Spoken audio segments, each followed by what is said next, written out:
नमस्कार, जनता टीवी पर आप सभी दर्शकों का स्वागत है। दिन भर की खबरों का हर अपडेट और फॉलोअप लेकर मैं हूं आपके साथ महिमा सिंह कंवर। खबरों की खबर या फिर खबरों पर असर, हमारे संवाददाता खबरों के पीछे दौड़ते हैं दिन भर। ग्राउंड जीरो से सीधी खबर बताएंगे जनता रिपोर्टर्स। 23 जुलाई को शुरू होने वाले टोक्यो ओलंपिक से पहले आज प्रधानमंत्री नरेंद्र मोदी ने ओलंपिक जाने वाले 15 खिलाड़ियों से बातचीत की। इस दौरान प्रधानमंत्री नरेंद्र मोदी ने सभी टोक्यो ओलंपिक जाने वाले खिलाड़ियों को शुभकामनाएं दी और उनकी हौसला अफजाई की। इस दौरान प्रधानमंत्री मोदी ने कहा कि पूरा भारत ओलंपिक खिलाड़ियों के साथ खड़ा हुआ है। इसके अलावा सभी ओलंपिक खिलाड़ियों से अपील है कि कोई भी अपेक्षाओं के तले दबने की जरूरत खिलाड़ियों को नहीं है। इस दौरान प्रधानमंत्री नरेंद्र मोदी के साथ भारत के खेल मंत्री अनुराग ठाकुर भी मौजूद रहे। टोक्यो ओलंपिक से पहले पीएम मोदी ने जापान जाने वाले 15 खिलाड़ियों से बातचीत कर उनका हौसला बढ़ाया और उन्हें शुभकामनाएं भी दी। आपको बता दें कि इस बार भारत का अब तक का सबसे बड़ा दल ओलंपिक्स में हिस्सा लेने जा रहा है, जिसे लेकर प्रधानमंत्री ने ओलंपिक में भाग लेने वाले खिलाड़ियों से वीडियो कॉन्फ्रेंसिंग के जरिए बातचीत की। इस दौरान पीएम मोदी के साथ खेल मंत्री अनुराग ठाकुर भी मौजूद रहे।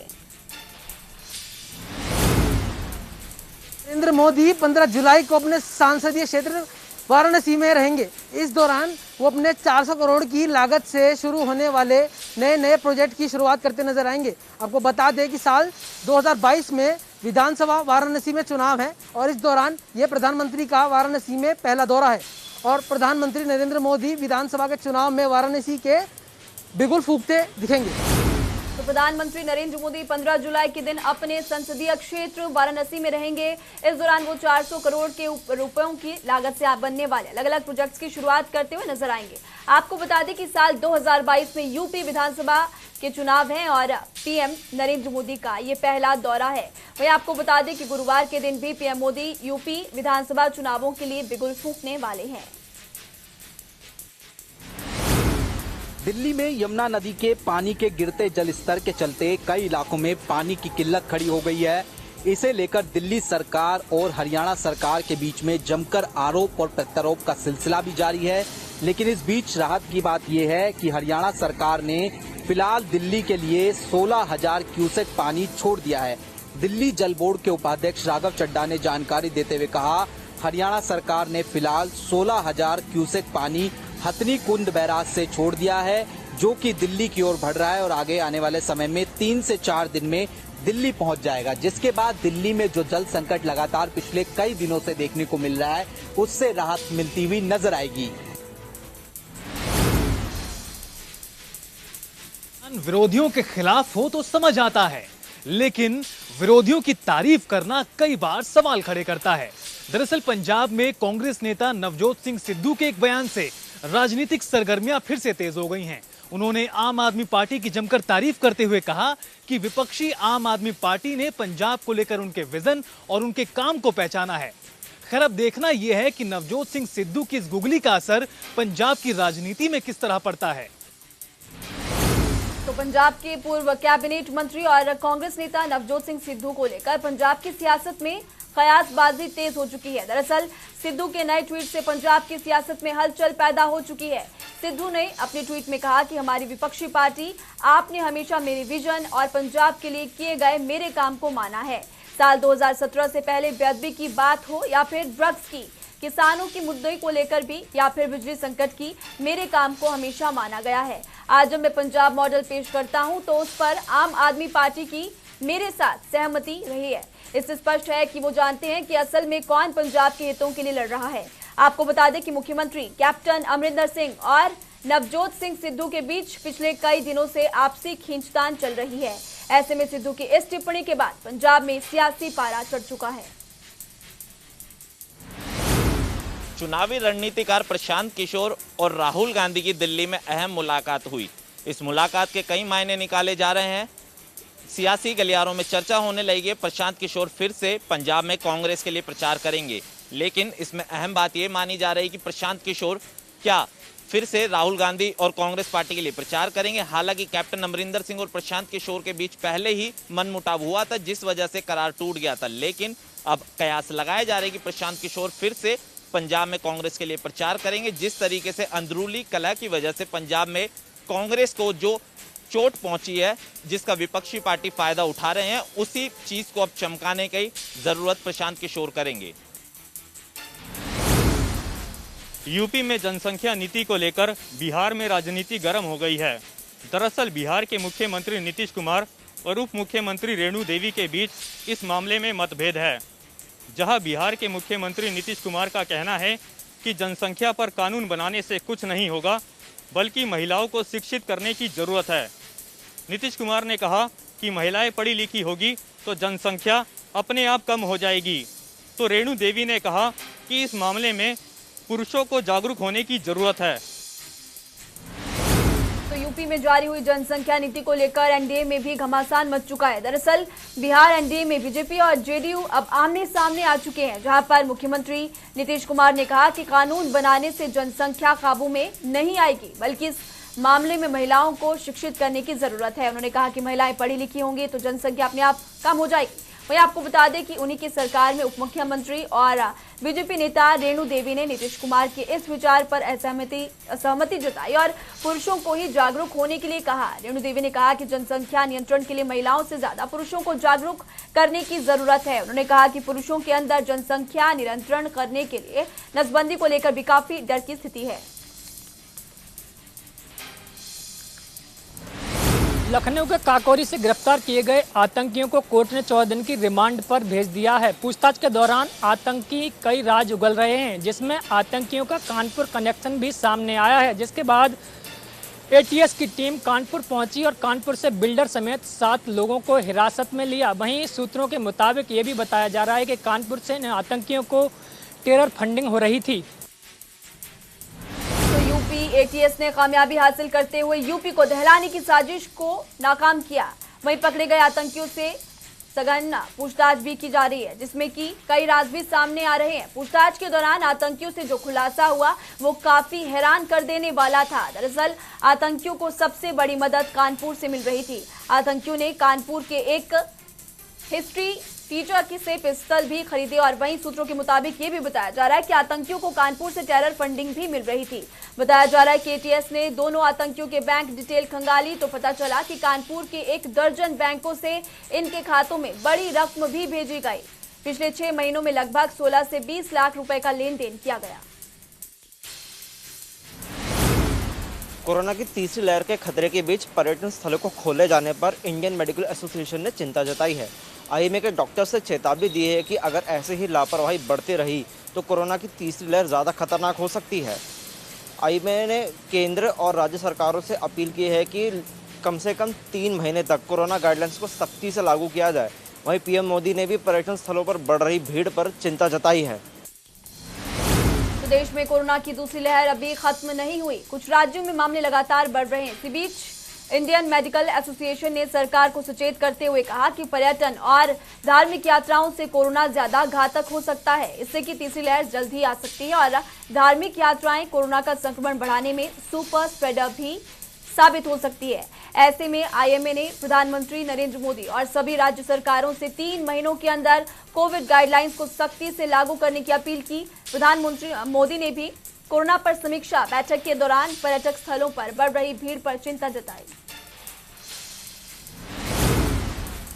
भारत बायोटेक की कोरोना वैक्सीन कोवैक्सीन को जल्द ही WHO की इमरजेंसी यूज लिस्टिंग में शामिल किया जा सकता है। भारत बायोटेक ने सोमवार को बताया था कि EU में शामिल होने वाले सभी जरूरी दस्तावेजों को 9 जुलाई को ही WHO को सबमिट कर दिया था, जिसके बाद अब उम्मीद है कि जल्द ही कोवैक्सीन को EUL में शामिल कर दिया जाएगा। भारत बायोटेक की कोरोना वैक्सीन कोवैक्सीन को जल्द ही WHO की इमरजेंसी यूज लिस्टिंग में शामिल किया जा सकता है। भारत बायोटेक ने सोमवार को बताया कि उसने EUL में शामिल होने के लिए जो भी जरूरी दस्तावेज थे वो सभी 9 जुलाई को ही WHO में सबमिट कर दिए हैं। इसके बाद अब उम्मीद है कि जल्द ही कोवैक्सीन को भी EUL में शामिल किया जा सकता है। हीरा कारोबारी मेहुल चौकसी को डोमिनिका कोर्ट से अंतरिम जमानत मिल चुकी है। वही आपको बता दें, ये जमानत उनकी सेहत को देखकर उनको दी गई है। साथ ही वो अपने इलाज के लिए एंटीगुआ जा सकते हैं। आपको बता दें, मेहुल चौकसी जब ठीक हो जाएंगे तो उनको वापस डोमिनिका लौटना होगा। तो आपको बता दें कि मेहुल चौकसी को जमानत मिली और इस जमानत से बड़ी राहत भी मिली। दरअसल भगौड़ी हीरा कारोबारी मेहुल चौकसी को डोमिनिका कोर्ट से अंतरिम जमानत मिल चुकी है। आपको बता दें अंतरिम जमानत मेहुल की सेहत को देखकर दी गई। वहीं आपको ये भी जानकारी दे दें कि इलाज के लिए एंटीगुआ जा सकते हैं, लेकिन ठीक होने के बाद उसे वापस डोमिनिका लौटना होगा। सूत्रों का कहना है कि मेहुल चौकसी के लिए ये एक बड़ी राहत की बात है। भारत ने अपने सुपरसोनिक क्रूज मिसाइल का परीक्षण किया था, जिसमें सफलता हासिल नहीं हो पाई। आपको बता दें, परीक्षण के दौरान ही मिसाइल कुछ दूरी पर जा गिरी। वहीं इस मिसाइल का परीक्षण उड़ीसा के बालासोर में किया गया था। आपको ये भी बता दें कि इस मिसाइल का मारक क्षमता 450 किलोमीटर तय थी। वहीं ब्रह्मास मिसाइल क्यों फेल हुआ, इस बात की जांच डिफेंस रिसर्च डेवलपमेंट ऑर्गेनाइजेशन की टीम कर रही है। तो भारत ने अपने सुपरसोनिक क्रूज मिसाइल का परीक्षण किया, जिसमें कि सफलता हासिल नहीं हुई। परीक्षण के दौरान मिसाइल लॉन्च होते ही कुछ दूरी पर जा गिरी। इस मिसाइल का परीक्षण उड़ीसा के बालासोर में किया गया था। आपको बता दें कि मिसाइल की मारक क्षमता 450 किलोमीटर तक थी। ब्रह्मोस मिसाइल का ये परीक्षण क्यों फेल हुआ, फिलहाल इस बात की जांच defence research and development organisation और ब्रह्मोस एयरोस्पेस कोऑपरेशन के वैज्ञानिकों की टीम कर रही है। लंबे समय के बाद दिल्ली एनसीआर में मानसून ने दस्तक दे दी है। दिल्ली में झमाझम बारिश से लोगों को गर्मी से राहत मिली है और साथ ही तापमान में गिरावट भी दर्ज की गई है। ठंडी हवाओं और बारिश से लोगों को झुलसती हुई गर्मी से भी राहत मिली है। मौसम विभाग के मुताबिक दिल्ली में मानसून की दस्तक हो गई है। वहीं आपको बता दें कि सुबह से हुई बारिश से सड़कों पर काफी जल भराव भी देखने को मिला है। तो लंबे इंतजार के बाद दिल्ली एनसीआर में मानसून ने दस्तक दे दी है। दिल्ली एनसीआर में झमाझम बारिश के बाद लोगों को गर्मी से राहत मिली। बारिश से तापमान में भी गिरावट दर्ज की गई। बारिश और ठंडी हवाओं से लोगों को झुलसा देने वाली गर्मी से भी राहत मिली है। मौसम विभाग के मुताबिक दिल्ली में मानसून की एंट्री हो चुकी है। कई जगहों पर सड़कों पर भी जल भराव देखने को मिला।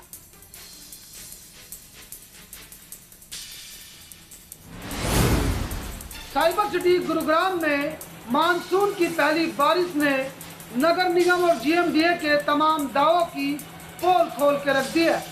आपको बता दें कि बरसात से पहले नगर निगम और जीएमडीए ने पानी निकासी को लेकर बड़े बड़े दावे किए थे, लेकिन हल्की सी बारिश से ही गुरुग्राम के अलग अलग इलाकों में जल भराव हो गया। आप तस्वीरों में देख सकते हैं कि गुरुग्राम के जेल रोड की कम्प्लेक्स के पास मार्केट में किस कदर पानी जमा है, जिसके चलते दुकानदार अपनी दुकानों में जाने के लिए भी परेशान हो रहे हैं। और ऐसे में निगम बड़े बड़े दावे हर साल करता आ रहा है, लेकिन दावों में कितनी हकीकत है ये आप तस्वीरों में देख सकते हैं। प्रदेश में सबसे ज़्यादा रेवेन्यू गुरुग्राम से जाता है, लेकिन उसके बावजूद भी यहाँ पर लोगों को मूलभूत सुविधाओं के लिए जूझना पड़ता है। ऐसे में देखना होगा, ये मानसून की पहली बरसात थी और ऐसे में आगे बारिश और भी होगी, तो ये तमाम दावे कितने कारगर साबित होंगे ये भी देखने वाली बात होगी। मानसून में लगातार हो रही देरी की वजह से सूखे जैसे हालात पैदा हो गए हैं।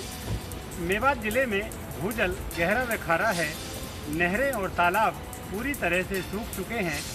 ऐसे में पीने की पानी की समस्या लगातार विकराल होती जा रही है। इस जिले में रोजाना लोग लाखों रुपए का पानी खरीदकर पीने को मजबूर हैं। एक टैंकर तकरीबन 1000 रुपये में डलवाया जाता है। उसी से 15 दिन परिवार का गुजारा होता है। अगर मानसून में देरी हुई तो हालात और भी बदतर हो सकते हैं। हरियाणा में मानसून ने दी दस्तक। हरियाणा में मानसून की आज पहली बरसात हुई, जिससे चिलचिलाती गर्मी से लोगों को राहत मिली और लोगों के चेहरे खिलखिला उठे। वहीं हरियाणा के वन मंत्री कंवरपाल गुर्जर ने मानसून की दस्तक पर कहा कि बड़े लंबे समय से इसका इंतजार था, क्योंकि वर्षा पर ही सारी प्रकृति निर्भर करती है और जितनी वर्षा होगी उतनी ही फसलें अच्छी होंगी और उतनी ही आर्थिक स्थिति अच्छी होगी। साथ ही उन्होंने कहा कि वर्षा के इस इंतजार को लेकर जो इंतजार था वो अब खत्म हो चुका है। हम आपको बता दें कि आज सुबह से ही यमुनानगर के अंदर तेज बरसात हो रही है, जिससे जहां लोगों को चिलचिलाती गर्मी से राहत मिली है, तो वहीं तापमान में भी गिरावट आई है। हरियाणा शिक्षा विभाग ने प्रदेश में 9वीं से 12वीं तक के रिहायशी विद्यालयों को खोलने की अनुमति दी है। इस संदर्भ में आज शिक्षा विभाग द्वारा एक SOP भी जारी की गई है। ये दिशा निर्देश हरियाणा के सभी जिला शिक्षा अधिकारी, जिला मौलिक शिक्षा अधिकारी व परियोजना संयोगों को जारी किए गए हैं। पंचकुला के सेक्टर 5 स्थित हरियाणा शिक्षा विभाग में सहायक निदेशक द्वारा ये आदेश जारी किए गए हैं। आपको बता दें कि हरियाणा सरकार ने 9वीं से कक्षा 12वीं तक के स्कूल 16 जुलाई से खोलने की घोषणा की है। वहीं अब रिहायशी स्कूल यानी हॉस्टल के जो स्कूल हैं उन्हें भी खोलने की अनुमति दे दी गई है। हालांकि इसमें निर्देशों में साफ कहा गया है कि विद्यार्थियों पे ये बाध्यता नहीं होगी कि उन्हें स्कूल आना जरूरी ही है। जो स्टूडेंट ऑनलाइन शिक्षा ग्रहण करना चाहते हैं या मुख्यमंत्री दूरवर्ती शिक्षा परियोजना के तहत अपनी पढ़ाई जारी रखना चाहते हैं, वो वैसा भी कर सकते हैं।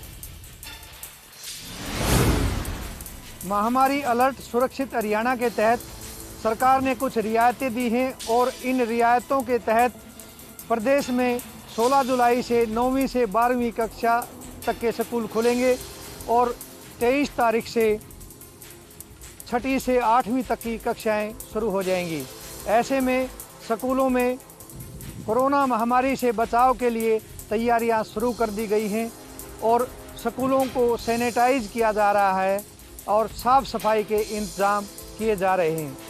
मास्क और हैंड सैनिटाइज़र रखे जा रहे हैं और लगातार स्कूल संचालक इस बात का ध्यान रख रहे हैं कि कोरोना महामारी ना फैले और स्कूल संचालकों का कहना है कि वे सरकार द्वारा जारी की गई हर गाइडलाइंस का पालन करेंगे ताकि कोरोना न फैले। हरियाणा में कोरोना के कम होते मामलों को देख हरियाणा सरकार ने भी सरकारी व प्राइवेट स्कूलों को खोलने के आदेश जारी कर दिए हैं। इन्हीं आदेशों की पालना करते हुए जिले में भी जिला शिक्षा अधिकारी ने सभी नियमों का पालन करते हुए सरकारी व प्राइवेट स्कूलों को खोलने के आदेश जारी कर दिए हैं। तो वहीं प्राइवेट स्कूलों के लिए भी एक निगरानी कमेटी बनाने के आदेश दिए हैं, जो समय समय पर इन स्कूलों में विजिट कर कोविड-19 के नियमों की गाइडलाइन का पालन करवाने के लिए निगरानी रखेगी। बता दें 9वीं से 12वीं तक के स्कूल 16 तारीख को खुलेंगे, तो 6ठी से 8वीं तक के स्कूल 23 तारीख को खुलेंगे। कोरोना की तीसरी लहर में बच्चों की सेहत को लेकर आशंका जताई जा रही है। ऐसे में शिक्षा विभाग की तरफ से तैयारियां पूरी करने के दावे किए जा रहे हैं।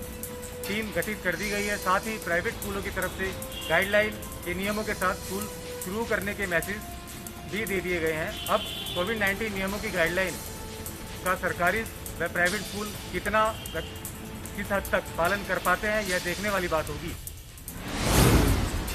जनता को आपातकालीन में सहारा देने के लिए अब सरकार ने डायल 112 प्रोजेक्ट की शुरुआत की है, ताकि लोगों को तुरंत आपातकालीन के समय कोई भी सुविधाएं उपलब्ध कराई जा सके। इसके लिए आज जिला पुलिस अधीक्षक दीपक गहलावत ने पलवल पुलिस लाइन से 22 गाड़ियों को झंडी दिखाकर रवाना किया। यह सभी गाड़ियां जिले के अलग अलग पॉइंट पर तैनात की जाएंगी, जहां पर प्रत्येक गाड़ी में 24 घंटे 3 कर्मचारी सुबह के वक्त और 3 कर्मचारी रात के वक्त तैनात रहेंगे। 112 पर डायल करने के बाद चाहे वो एम्बुलेंस की सुविधा हो, चाहे पुलिस की आपातकालीन सुविधा हो या फायर की सुविधा हो, ये सभी सुविधाएं 112 नंबर पर डायल करने के बाद तुरंत लोगों को मिल सके, इसके लिए इन गाड़ियों को तैनात किया गया है। अब देखना है कि जनता इन 112 डायल प्रोजेक्ट का कितना लाभ उठा पाती है। हिसार में इनेलो द्वारा महिला विंग की बैठक का आयोजन किया गया। इस मौके पर इनेलो के महासचिव अभय चौटाला ने भाग लिया। इस दौरान अभय चौटाला ने कहा, जेजेपी और बीजेपी सरकार में प्रदेश के लोग दुखी हैं। बढ़ती पेट्रोल और महंगाई को लेकर खासकर लोगों में रोष है और महिलाओं में बढ़ती गैस को महंगाई को लेकर रोष है। उन्होंने कहा कि आने वाले समय में पूर्व मुख्यमंत्री ओम प्रकाश चौटाला हरियाणा के मुख्यमंत्री बनेंगे और जो हरियाणा के विकास कार्यों में अपनी भागीदारी देंगे। उन्होंने कहा कि हरियाणा में महिलाओं पर अत्याचार की घटनाएं बढ़ रही है। संयुक्त किसान मोर्चा के आह्वान पर किसानों ने आज पूर्व सहकारिता राज्य मंत्री मनीष कुमार ग्रोवर के घर का घेराव किया। किसानों का आरोप है कि हांसी से विधायक विनोद भयाना व पूर्व सहकारिता राज्य मंत्री मनीष ग्रोवर ने किसानों पर अभद्र भाषा का प्रयोग किया है, जिसको लेकर वह रोष में है। आज जो है सैकड़ों किसान रोहतक में इकट्ठा हुए और पूर्व सहकारिता राज्य मंत्री मनीष ग्रोवर के घर का घेराव करने के लिए पहुंचे। हालांकि पुलिस प्रशासन पूरी बल के साथ तैनात था और यहाँ पर पूरी तरह से बैरिकेड यहाँ पर लगाए गए थे। उसके बावजूद पुलिस का ये कहना है कि ये जो प्रदर्शन है वो शांतिपूर्वक तरीके से किया जाएगा। लेकिन किसानों में रोष जताते हुए कहा कि पूर्व सहकारिता राज्य मंत्री मनीष ग्रोवर ने जिस तरह से टिप्पणी की है वो जाति तौर पर माफी मांगे, अन्यथा मुख्यमंत्री से इसकी शिकायत की जाएगी। सोनीपत में पीएनबी बैंक में 8.5 लाख की लूट को अंजाम देने वाले आरोपी लगातार फरार चल रहे थे। 72 घंटे बाद सोनीपत पुलिस से दोबारा जो है कामयाबी हासिल हुई है, जहां मुख्य आरोपी दीपक कुमार को गिरफ्तार कर लिया गया है। जहां गिरफ्तार आरोपी दीपक से 2 जिंदा कारतूस, 1 पिस्टल और लूटे गए अमाउंट से 4 लाख रुपए बरामद कर लिए हैं। जानकारी के मुताबिक मुख्य आरोपी दीपक जो है कोरियर का काम करता था और लंबे समय से जो है आर्थिक रूप से कमज़ोर होने की वजह से परेशानी झेल रहा था और इसी के चलते कई बैंकों के वो चक्कर लगा चुका था, लेकिन उसे कहीं किसी बैंक से लोन ना मिलने के कारण यहाँ पर लूट की घटना को अंजाम दिया गया।